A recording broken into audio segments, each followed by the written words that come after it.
حضرت علی رضی اللہ تعالی عنہ نے فرمایا، برائیوں سے پرہیز نیکیاں کمانے سے بہتر ہے۔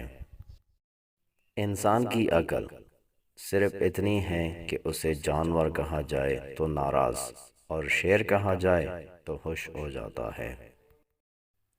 جو جتنا اچھا جھوٹ بولتا ہے دنیا اس کی ہوتی ہے، لیکن پھر اس کی آخرت نہیں ہوتی۔ ہمیشہ وہی بلندیوں پر ہوتے ہیں جو خود سے پہلے دوسروں کا سوچتے ہیں۔ جب انسان تنہائی کو پسند کرنے لگ جائے تو سمجھ لو کہ وہ لوگوں کی حقیقت جان چکا ہے۔ دوسروں کی دنیا کو جہنم بنا کر سجدوں میں جنت ڈھونڈنا چھوڑ دو۔ ہم وہ لوگ ہیں جو سوچ اور نظریات بدلنا چاہتے ہیں، لیکن دوسروں کے۔ اللہ سے مانگو، بے حساب مانگو اور بلا جھجک مانگو، کیونکہ وہی ایک ذات ہے جو واپسی کا تقاضا نہیں کرتی۔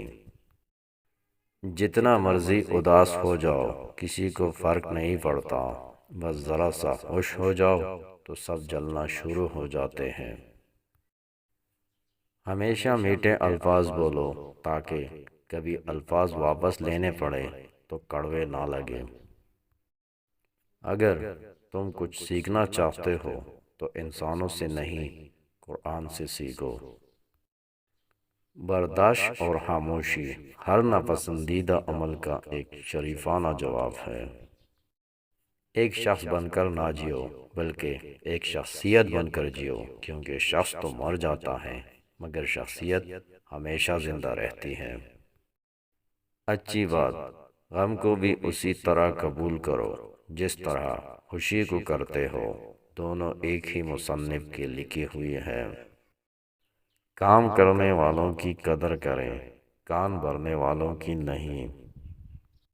میرا نصیب غلط ہو ہی نہیں سکتا، کیونکہ میرا نصیب تو اس نے لکھا ہے جو مجھے 70 ماؤں سے زیادہ محبت کرتا ہے۔ بے شک انسان کے ہاتھ میں صرف کوشش لکھی گئی ہے، کامیابی تو صرف اللہ دیتا ہے۔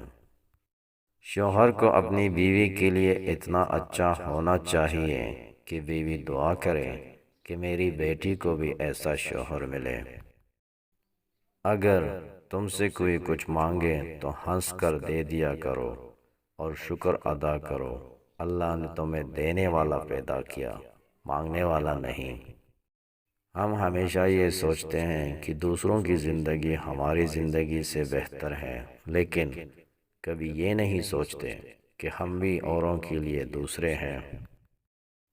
کبھی کسی کو کمتر نہ سمجھنا، کیونکہ 5 روپے کا پین بھی 5 کروڑ کا چیک سائن کرنے کے کام آتا ہے۔